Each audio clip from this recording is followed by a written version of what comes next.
السلام علیکم دوستو، کیسے ہیں آپ سب؟ میں زبینہ فیاض ایک بار پھر آپ کے ساتھ میں شروع کر رہی ہوں عالم رویا بائے تحریر مرشد ایپیسوڈ 84۔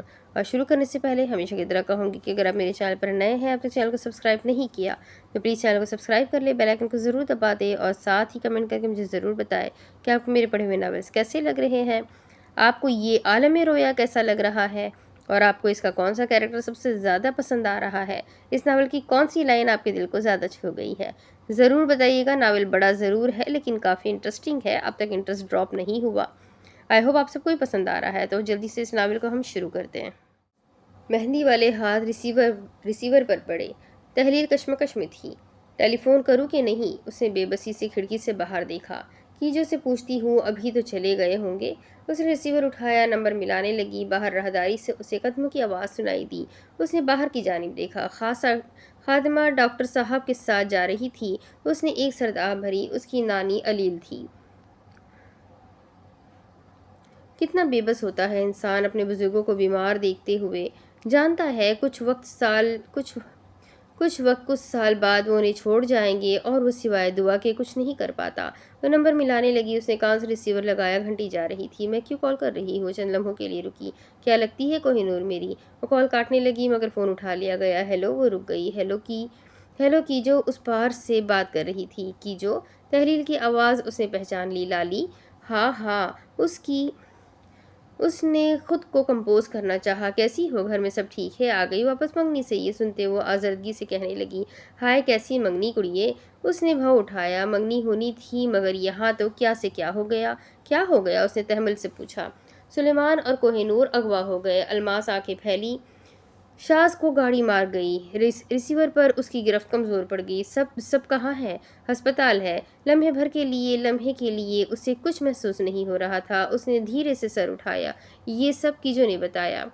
سردار کا کیا ہے؟ اس نے پٹک کر ریسیور رکھ دیا اور شدید غصے کی کیفیت میں دانت پیسنے لگی۔ تو اب یہ اتنا گر گیا ہے کہ بچوں اور عورتوں کو استعمال کرے گا۔ کمرے میں بلب جل رہا تھا۔ سلیمان اور کوہ نور سوکھی ہوئی گھاس پر بیٹھے تھے۔ سلیمان خوفزدگی کے عالم میں نظریں گھما کر اس کمرے کو دیکھ رہا تھا۔ وہاں کھیتی باڑی کا سامان رکھا ہوا تھا۔ کوہ نور، ہم کہاں ہیں؟ کوہ نور خود کو کمپوز کیے اس کمرے کو دیکھ رہی تھی اور اس کا شانہ تھپک رہی تھی۔ فکر مت کرو، ہم جلد یہاں سے نکل جائیں گے۔ ہمیں یہاں سے نکلنا ہے، ہر حال میں نکلنا ہے۔ مگر کیسے؟ وہ شدید قسم کا مایوس تھا۔ اس نے چترائی سے اسے دیکھا۔ تمہیں کیا لگتا ہے شاز بھائی نے مجھے یوں ہی کام پر رکھا تھا؟ وہ جانتی تھی اسے کوئی بچانے نہیں آنے والا تھا، اس لیے اسے اپنا سیویئر خود بننا تھا۔ ان لوگوں نے ہمیں بچہ سمجھ کر یہاں قید کیا ہے۔ اس کی نگاہ کھاد کے پیکٹ پر گئی اور اب گھوم کر دراتی پر ہم انہیں بتائیں گے ہم 20ویں صدی کے بچے ہیں۔ اس نے گردن پھیری۔ ہمیں یہاں سے نکلنا ہے۔ دیوار سے پائپ کے کنیکشن اور ٹوٹی پر اس کی نگاہ گئی۔ ہر حال میں اس کا سر اٹھا۔ اب بجلی کے کنیکشن پر اس کی نظر گئی۔ اور اگر ہم یہاں سے نہ نکلے، سلیمان گھٹنوں کے بل اس کے سامنے آیا تو اس نے اسے دیکھا اور اس کے شانے تھام لیے، تو سردار شاز بھائی سے کچھ غلط کروائے گا یا وہ تمہاری اماں والا مال مانگے گا جو کہ بہت لوگوں کی زندگیاں برباد کر سکتا ہے، یا پھر انہیں اسمگلنگ کے لیے بھیج سکتا ہے جو کہ 2 ملکوں کے لیے بہت غلط ہے۔ اس لیے ہمیں یہاں سے نکلنا ہے، خود سے نکلنا ہے، تاکہ ہماری وجہ سے کوئی بڑا نقصان نہ ہو سکے۔ اس نے ایک گہری سانس لی۔ میں جدید دور کی لڑکی ہوں، مجھے مشکل وقت میں سیویئر کی تلاش کرنی ہے، مگر کسی مرد میں نہیں، خود میں۔ آپریشن تھیٹر کے باہر ہاجرہ، الفت اور عبدالرفیق بیٹھے ہوئے تھے۔ اس نے تشکر سر کو خم دیا۔ بہت شکریہ عبدالرفیق، بہت شکریہ اس کے پاس ہونے کے لیے۔ شکریہ کی کوئی بات نہیں۔ دوڑنے کے سبب قدموں کی آہٹ سنائی دی۔ انہوں نے سامنے دیکھا۔ بانو نسرین اور بخت روا سامنے کھڑی خاتون کو دیکھ رہے تھے۔ عبدالرفیق اسے دیکھتے ہوئے اٹھا۔ زہرا فکر مندی سے اسے دیکھتے آگے چلی آئی۔ لمحے بھر کے لیے اس نے مڑ کر دیکھا۔ اس نے بانو نسرین کو دیکھا تو اسے ہوٹل میں دکھنے والی خاتون یاد آئی۔ بخت روا اسے ہی دیکھ رہے تھے۔ شاز؟ وہ ان کی جانب آتے پوچھنے لگی۔ حاجہ نے ایک گہری سانس لی۔ اوٹی میں ہے؟ اس نے سر ہلایا۔ عبدالرفیق نے حاجرہ سے کہا، میں بس اپنا قرض اتار رہا ہوں۔ زہرا کے ماتھے پر بل پڑے۔ قرض؟ تم قرض چکاؤ گے؟ الفت نے سینے سے ہاتھ لپیٹ لیے۔ تماشا تو یہ ایسے کر رہی ہے جیسے شاز کی بیوی ہے۔ عبدالرفیق نے اسے ہاتھ دکھایا۔ یہ بحث کا وقت نہیں ہے۔ وہ سانس لینے کے لیے رکا۔ جن کے پاس دولت کی کوئی کمی نہیں ہوتی، ان لوگوں کے لیے اچھا انسان بننا کوئی مشکل امر نہیں ہے۔ وہ خاموش ہو گئی۔ حاجہ نے خود کو کمپوز کیا۔ زہرا؟ وہ اس کی جانب متوجہ ہوئی۔ اس وقت مجھے تمہاری ضرورت ہے، شاز کے کچھ کام ہے اور وہ تمہارے لیے بھی فائدہ مند ہے، پلیز 1-2 دن میں وہ کر دو۔ اس نے کمٹمنٹ کی ہوئی ہے، کیا تم میری مدد کرو گی؟ اس نے تائید کی، ضرور۔ اوٹی کا دروازہ کھلا، میں دیکھتا ہوں۔ عبدالرفیق فی الفور ڈاکٹر کی جانب بڑھا، حاجرہ وہیں کھڑی تھی۔ ڈاکٹر نے اسے اپنی جانب آتے ہوئے دیکھا۔ کیسا ہے شاز؟ انہوں نے ایک گہری سانس لی۔ زخم ٹھیک ہے لیکن اس سے سر پر اسی جگہ چوٹ لگی ہے جہاں گولی لگی تھی۔ بلڈ پریشر تھوڑا ہائی ہے، امید ہے دوا سے ٹھیک ہو جائے گا۔ باقی انہوں نے چشمہ اتارا، ناک کے قریب چشمے کے پیڈز کے نشان بنے تھے۔ ہوش میں آئے گا تو پتہ چلے گا۔ انہوں نے اس کا شانہ تھپکا اور آگے بڑھ گئے۔ شاز کو شفٹ کر کے وارڈ کی جانب لے کر جا رہے تھے۔ زہرا نے ایک نظر اس سے جاتے ہوئے دیکھا اور پھر حاجرہ کی بات سننے لگی۔ ٹھیک ہے۔ اس کی بات مکمل ہوتے وہ جانے کے لیے پلٹی۔ عبدالرفیق شاز کے لیے حفاظتی تدابیر کر رہا تھا۔ زہرا گئی تو الفت نے حاجرہ کا ہاتھ دبایا۔ یہاں آؤ۔ وہ اس کا ہاتھ تھامے ایک طرف جانے لگی۔ حاجرہ ناسمجھی سے اسے دیکھ رہی تھی۔ بانو نسرین اٹھی، بخت روا بھی اٹھنے لگے۔ وہ سیڑھیوں کی جانب آتے ہوئے کہنے لگی۔ اس نے سرگوشی کی، میں جانتی ہوں مال کہاں ہے۔ حاجرہ کی حیرت سے آنکھیں پھیلی۔ الفت اس کے سامنے دیوار کی جانب کھڑی تھی۔ عقب میں وہ آتش کش شیشے میں اسے دکھائی دے رہی تھی۔ ہم سودا کر لیتے ہیں، شاز کو اٹھنے میں وقت لگے گا۔ حاجرہ کی پلکیں جھپکی تو شیشے میں اسے کسی کا عکس دکھا۔ وہ ہل نہیں سکی۔ پچھلی دیوار سے کسی کے سیاہ بوٹوں کا عکس اسے دکھائی دے رہا تھا۔ اس نے خوف سے اس کا ہاتھ تھام لیا تو الفت خاموش ہو گئی۔ اس نے کنکھیوں سے اسے دیکھا۔ پیچھے گئے تو یہ پکڑ لے گا۔ اب نگاہ سیڑھیوں کی جانب گئی۔ چلو۔ وہ تیزی سے سیڑھیاں اترنے لگی۔ عقب سے ایک پراسرار آدمی آیا۔ آہ! حاجرہ کی چیخ نکلی۔ وہ لڑکھڑانے لگی۔ الفت نے اس کا ہاتھ تھامے رکھا۔ وہ تیزی سے سیڑھیاں اتر رہی تھی۔ اس آدمی نے الفت کو کھینچا۔ حاجرہ مڑ کر درمیان میں آئی۔ اس کا چہرہ رومال سے چھپا ہوا تھا۔ وہ ہمت کرتے ہوئے اس کی آنکھوں میں دیکھ رہی تھی۔ الفت عقب میں موجود حاجرہ کے شانے تھامے ہوئے کھڑی تھی۔ حاجرہ نے گہری سانس لیتے ہوئے گلے سے تھوک نکلا۔ اس آدمی نے اسے چاقو دکھایا۔ تمہارے باپ کی وجہ سے تم محفوظ ہو، اس لیے میرے راستے سے ہٹو۔ وہ چلا کر بولی، نہیں ہٹوں گی۔ اس کی سانس پھول رہی تھی۔ اس نے چاقو اس کی گردن کے قریب کیا اور نوک دبائی۔ آہ! خون کی ایک بوند اس کے بلاؤز کی جانب پھسل کر آئی۔ الفت کی خوف سے آنکھیں پھیلی۔ وہ شور کرنے لگی۔ اس آدمی نے الفت کو دیکھا، شور کیا تو یہ حاجرہ نے اسے دھکا دیا۔ اس نے اس کی شانے کی ہڈی پر نوک دبائی۔ وہ تڑپ کر جھکی۔ آہ! آہ! اس آدمی نے الفت کا بازو گرفت میں لیا۔ آہ! حاجرہ تڑپتے ہوئے دیوار سے لگی تھی۔ الفت کو پوری طرح اس آدمی نے کھینچا۔ حاجرہ نے درد سے سکتے ہوئے اس آدمی کا پیر پکڑا تو اس نے اسے ٹھٹا رسید کیا۔ آہ! وہ دیوانہ وار چلائی۔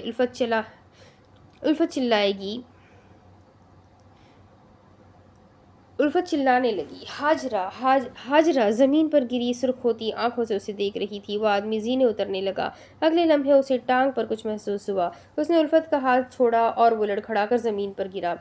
حاجرہ! بانو نسرین اسے اٹھا رہی تھی۔ بخت روا اپنی لاٹھی پکڑے سیڑھیوں میں کھڑے تھے۔ انہوں نے زور سے اپنی لاٹھی اس آدمی کی پسلی پر رسید کی۔ بخت روا بوڑھا ہوا ہے۔ ان کی گردن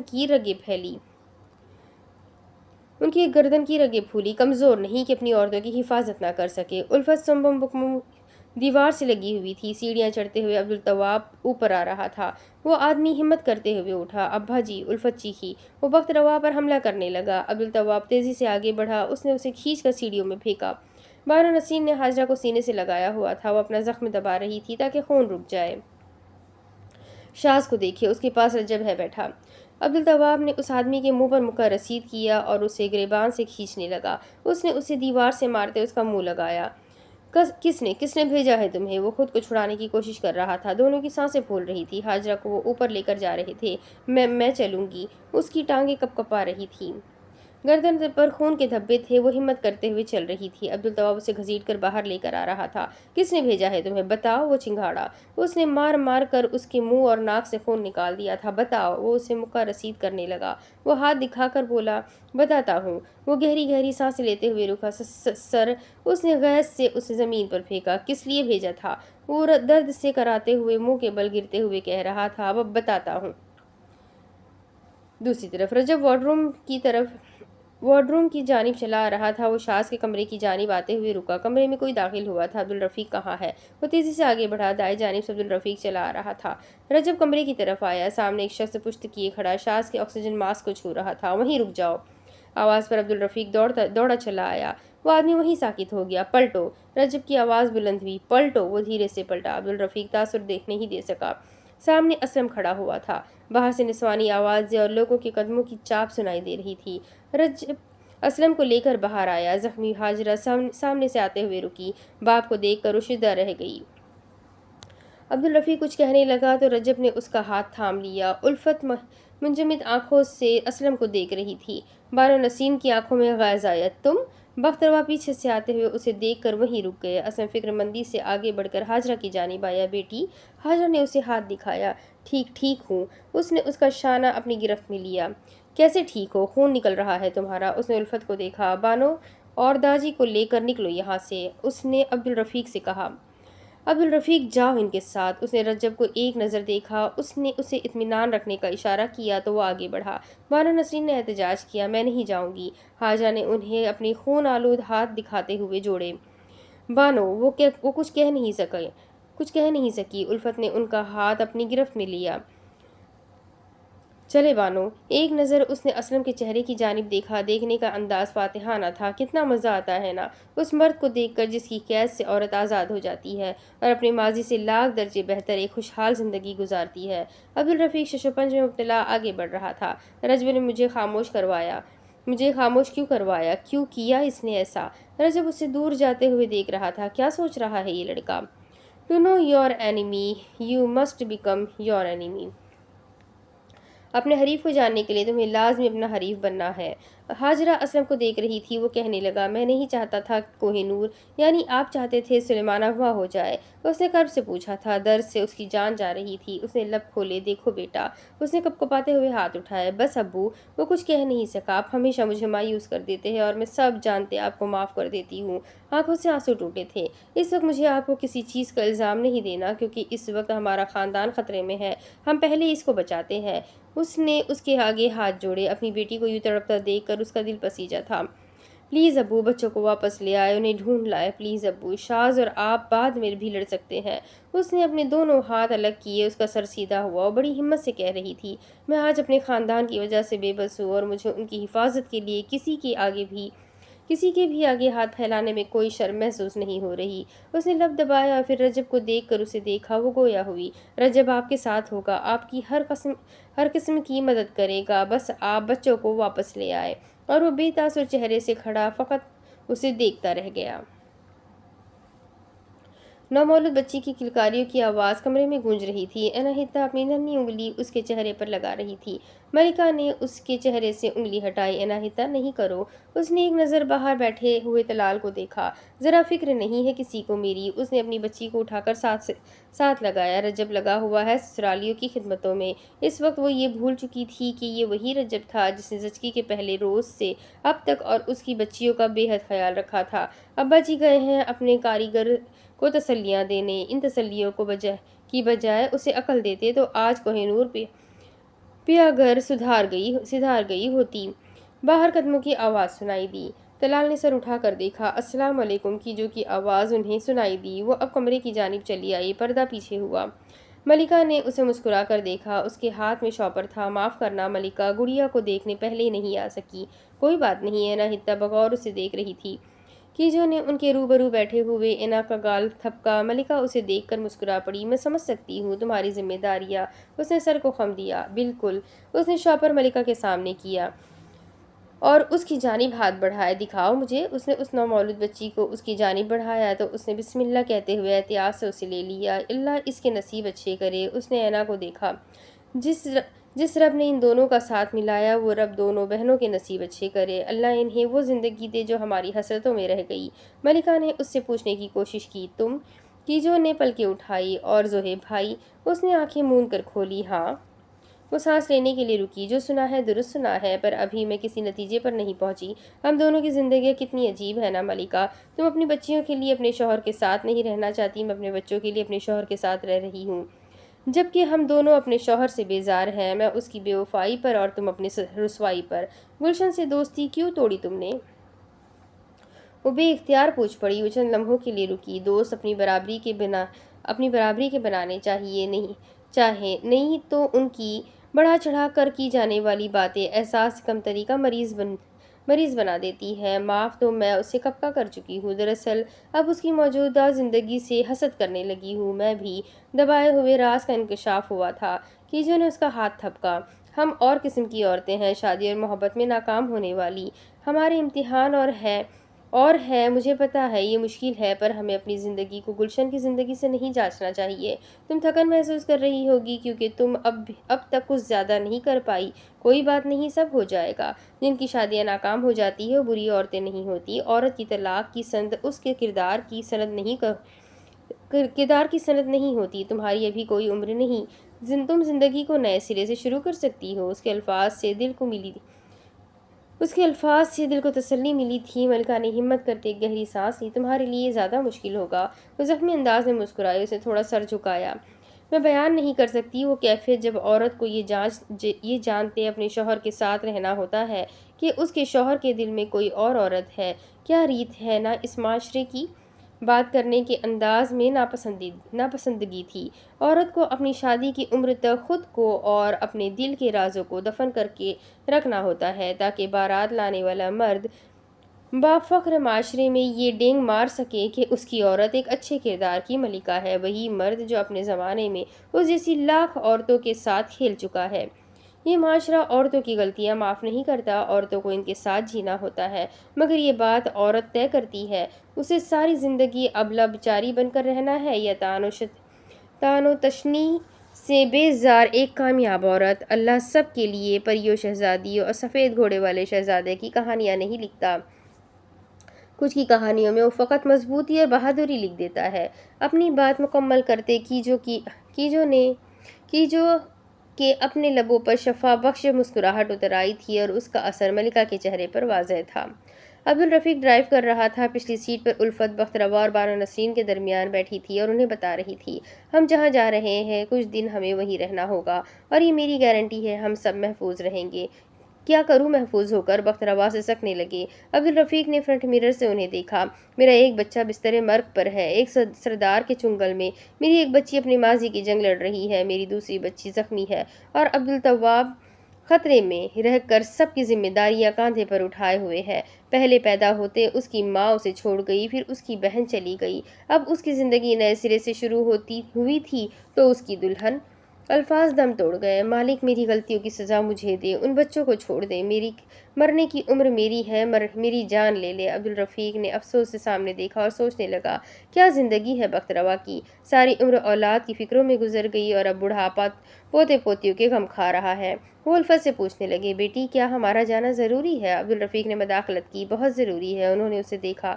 بانو نسرین خاموش بیٹھی تھی۔ سردار آپ کو بھی خطرہ پہنچا سکتا ہے تو پہنچا دے۔ ان کے ہاتھ ہوا میں ہلے، غلطیاں تو میری ہے تو مجھے ہی سزا دے دے۔ بانو نسرین باہر دیکھتے ہوئے کہنے لگی، ہوش کے ناخن لے باؤجی۔ عبدالرفیق نے انہیں دیکھا اور پھر مسکراہٹ دبائے انہماکی سے ڈرائیو کرنے لگا۔ شاز نے ہر وقت کمپوز رہنے کا انداز اپنی ماں سے لیا تھا، وہ اس وقت زچ ہو گیا ہے اور اب وہ تعصب میں آ رہا ہے۔ جب انسان تعصب میں آ جائے تو اس کی بصیرت دھندلانے لگتی ہے۔ اب وہ بہت سے غلط فیصلے کرے گا اور بے جا لوگوں کو نقصان پہنچائے گا۔ ہمیں اس مرحلے کو بہت احتیاط سے گزارنا ہے، بالکل خواب زمستانی کی طرح۔ عبدالرفیق نے گلا کھنکارا، یہ 100 سال سونے والی شہزادی کی لوک کہانی نہیں ہے، تم خاموش رہو۔ انہوں نے سختی سے انگلی دکھائی، اس خواب کے بہت فوائد ہے اور یہ خواب ہمارے لیے بھی بہتر ہے۔ عالم رویا! جواباً اس نے تابعداری سے سر جھکا کر اٹھایا، جی۔ صحن میں مور ناچ رہا تھا۔ سردار نے آگے بڑھ کر ان کے روبرو زخمی آدمی کو بیٹھے ہوئے دیکھا، وہ بچ گیا۔ انہوں نے غیظ سے اس کا گریبان کھینچا، وہ بچ گیا؟ اس نے خوف سے سر جھکا لیا، اور الفت بھی بچ نکلی۔ اس کی نگاہیں ان کے ڈر سے جھک گئی، غضب سے ان کی آنکھیں پھرنے لگیں۔ ناکامی، ناکامی! وہ چلا پڑے، ناکامی! مور ناچتے ہوئے ٹھٹک گیا۔ سردار حویلی ساکت ہو گئی۔ مگر میں تھک گیا ہوں۔ شاہنواز اور ہانی کے درمیان بیٹھا ہوا تھا۔ میں اب یہیں رہنا چاہتا ہوں۔ گہری گہری سانسوں کی آواز کمرے میں سنائی دے رہی تھی۔ اس کی تیز ہوتی سانسوں پر ہاجرہ اس کے قریب بیٹھی فکر مند ہو گئی۔ میں تھک گیا ہوں، مجھے نہیں جانا۔ شاہنواز سے واضح ہوتی روشنی آنے لگی۔ اس نے ان کے جانے کے خوف سے ان کا ہاتھ تھام لیا۔ میں نہیں جانا چاہتا۔ اسے سامنے سے سفید خرگوش دوڑتا ہوا دکھائی دیا۔ اس کی نگاہ اس پر گئی۔ ہانی نے ان نظروں کا تعاقب کیا۔ زندگی مسلسل ایک مقصد کے گرد چلتی ہے اور تمہارا مقصد اب تک ختم نہیں ہوا، تمہیں اس سفید خرگوش کے پیچھے دوڑنا ہے۔ شاہنواز دھواں ہونے لگا۔ ہانی اور اس کی گود میں بیٹھا شیر خواہ بچہ بھی دھواں ہونے لگا۔ شاہنواز کے لب ہلنے لگے۔ چوری کیا ہوا پھل میٹھا ہوتا ہے، چرایا ہوا مال لطف دیتا ہے، مگر وہ ہاضمےدار نہیں ہوتا۔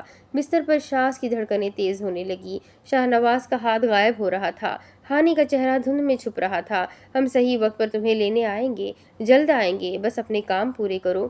چاروں اطراف سفید خرگوش تھے۔ اے موت، میرا انتظار کرنا، میرے پاس کچھ لوگ ہیں، کچھ باتوں کے لیے، کچھ دیر ساتھ چلنے کے لیے۔ میں تم سے خائف نہیں، تمہیں گلے لگانا چاہتا ہوں۔ ڈاکٹر، حاجرہ دیوانہ آواز چلا رہی تھی، مگر زندگی بہت خاص ہو رہی ہے، گویا ایک مقصد ہو چکی ہے۔ موت، میرا انتظار کرنا، میرے کچھ خواب رہ چکے ہیں۔ طلائی کی دنیا سیاہ ہو رہی تھی۔ میری کچھ تدبیریں فعال بننے کے لیے رہ چکی ہے، کچھ خط ہے جو میں نے لکھے نہیں، کچھ خط ہے جو میں نے دیے نہیں، کچھ جنگیں ہیں جو میں نے لڑی نہیں۔ مجھے رونا ہے، مجھے ہنسنا ہے۔ تتلیاں غائب ہو گئی، پتنگے بجھ گئے۔ مجھے اپنے مقصد کے گرد چلنا ہے۔ موت، میرا انتظار کرنا، مجھے اپنوں کے لیے اس عالم میں کچھ دیر ٹھہرنا ہے۔ کھلتے پھول چٹان تلے دب گئے، دودھ کی نہریں سوکھ گئی۔ وہ دیوانہ وار سفید خرگوش کے پیچھے دوڑ رہا تھا۔ حاجہ نے مشینوں کا بڑھتا ہوا شور دیکھا، سانس گویا بند ہو گئی۔ اس نے شاز کا سفید چہرہ دیکھا، آنکھ سے آنسو ٹوٹ کر گرا۔ اگلے لمحے وہ غوطہ خور کی مانند سانس لیتے ہوئے اٹھا۔ حاجرہ حرکت نہیں کر سکی۔ ڈاکٹر اور نرس کمرے میں چلے آئے۔ وہ اٹھا، وہ دم بستہ اسے دیکھ رہی تھی۔ اس کا چہرہ مکمل طور پر سفید تھا۔ حاجرہ نے اسے بٹھانے کی کوشش کی۔ دھندلی نظر سے اس نے حاجرہ کو دیکھا۔ سفید سیاہ تتلیاں دکھائی دے رہی تھی۔ ساز کی آواز میں اس نے کچھ سنا، سفید خرگوش۔ وہ ناسمجھی سے اسے دیکھ رہی تھی۔ سفید خرگوش، اس کی آنکھوں سے آنسو ٹوٹ رہے تھے۔ ڈاکٹر اس کے قریب آئے تو وہ اٹھنے لگی۔ شاز نے ہنوز اس کا ہاتھ تھاما ہوا تھا۔ سفید خرگوش، وہ بے ہوشی میں کسک رہا تھا۔ وہ تکلیف سے اسے دیکھتے اس سے ہاتھ چھڑا رہی تھی۔ آہ، وہ کیوں تڑپ رہا تھا؟ اس نے زندگی میں پہلی بار اسے ایک عام انسان کی طرح جذبات اور تاثرات کا مظاہرہ کرتے ہوئے دیکھا تھا۔ اس کی آنکھیں کھل رہی تھی، وہ دونوں ہاتھوں سے سر تھام رہا تھا۔ ڈاکٹر اسے اطمینان دلا رہے تھے۔ آپ ٹھیک ہے، وہ تڑپ تڑپ کر کہہ رہا تھا۔ سفید خرگوش، دور جاتی حاجرہ کی نگاہیں اسی پر مرکوز تھی۔ ایسا لگ رہا تھا وہ سالوں کے جذبات جو کہیں منجمد تھے، ان کی برف پگھل چکی تھی۔ الائز ان ونڈرلینڈ سنڈروم۔ وہ الٹے قدموں سے چلتے باہر نکل آئی اور مڑی۔ سامنے سے چادر میں چہرہ چھپائے لڑکی اس کی جانب چلی آ رہی تھی۔ اس نے پتلیاں سکیڑ کر اسے دیکھا۔ تحلیل، دائیں جانب سے عبدالطواب اور رجب چلے آئے۔ وہ حاجرہ کی جانب آتے ہوئے ٹھٹک گئے۔ دونوں کے سر میکانیکی انداز میں مڑے۔ تحلیل نے چہرے سے چادر ہٹائی۔ تحلیل، رجب بے اختیار اس کی جانب بڑھا۔ عبدالطواب حاجرہ کے قریب چلا آیا۔ تم، رجب اسے اوپر سے نیچے تک دیکھ رہا تھا، تم یہاں کیوں آئی؟ اس نے سادگی سے بتایا، کیونکہ میرا بھائی اور میری دوست اغوا ہو چکے ہیں۔ وہ اب تو تمہاری دوست نہیں۔ عبدالطواب یہ کہتے آگے چلا آیا۔ اس نے اسے دیکھا۔ تمہیں کس نے کہا وہ میری دوست نہیں؟ اور تم یہ کیوں سمجھ رہے ہو وہ میری دوست نہیں؟ اس کے ماتھے پر بل پڑے۔ وہ دونوں نوجوان بغور اس کی گفتگو سن رہے تھے۔ تمہیں حیرت ہوئی ہوگی مجھے یہاں دیکھ کر کہ میں یہاں کیوں آئی، کیونکہ میں تو یہاں سے، تم سے، بلکہ سب سے بھاگ رہی تھی، تاکہ میں سب کچھ بھول جاؤں، تاکہ میں اپنے ساتھ ہوئے ظلم و ستم کو بھول جاؤں، لوگوں کو بھول جاؤں، تمہیں اور کوہ نور کو بھول جاؤں، ہے نا؟ وہ کچھ کہہ نہیں سکا۔ تمہیں پتہ ہے عبدالطواب، ہم لوگوں کو نہیں بھول سکتے، کیونکہ کبھی نہ کبھی، کہیں نہ کہیں ان کا خیال ہمارے ذہن میں آ جاتا ہے۔ اس لیے ہمیں انہیں بھولنے کی کوشش نہیں کرنی چاہیے، بلکہ ہمیں انہیں اپنی نگاہ اور اپنی زندگی میں غیر اہم اور بہت عام بنانا چاہیے، جو کہ تم میرے لیے ہو۔ وہ آگے بڑھی۔ ہٹو میرے راستے سے۔ وہ حاجرہ کی جانب جانے لگی تو وہ درمیان میں آیا۔ تحلیل، تم واپس جا رہی ہو؟ رجب مضبوطی سے بھوتنے ہوئے اسے دیکھ رہا تھا۔ تم سے مجھے اسی بزدلانہ رویے کی توقع تھی۔ عبدالطواب کا چہرہ سرخ ہو گیا۔ پہلے تم مجھے محفوظ نہیں رکھ سکے، اور اب کوہ نور کو؟ رجب نے اس کا بازو گرفت میں لیتے ہوئے اپنی جانب موڑا۔ کیسے آئی ہو یہاں؟ اس نے اس کی آنکھوں میں دیکھا۔ مجھے بسوں میں سفر کرنے کا اندازہ ہے۔ تحلیل، وہ جذباتی ہو گیا۔ اگر تمہیں، اس نے اطمینان سے اسے ہاتھ دکھایا، میں ایک بار بدنام ہو چکی ہوں، مجھے بدنامی سے ڈر نہیں لگتا ہے۔ بدنامی، بے عزتی صرف ڈر کی حد تک محدود ہوتی ہے، اور تشہیر کے بعد یہ صرف ایک سانحہ بن کر رہ جاتی ہے۔ تم یہاں کیا کرو گی؟ وہ اپنا بازو اس کی گرفت سے چھڑانے لگی، مگر اس نے اسے مزید مضبوطی سے تھام لیا۔ حاجرہ کی آنکھیں غصے سے پھیلی۔ رجب، تم یہاں کیوں آئی ہو؟ وہ سختی سے پوچھ رہا تھا۔ اور تم یہاں آ کر کیا کر سکتی ہو؟ کیا کر سکتی ہوں؟ وہ اسی کے انداز میں بولی۔ یہ تم پوچھ رہے ہو؟ پہلے یہ تو بتاؤ تم آج باہر کس کی وجہ سے ہو؟ تحلیل کے اعتماد بھرے جواب پر اس کی گرفت کمزور پڑ گئی۔ تحلیل نے اس کا ہاتھ اپنے بازو سے ہٹایا۔ Know your place. وہ ان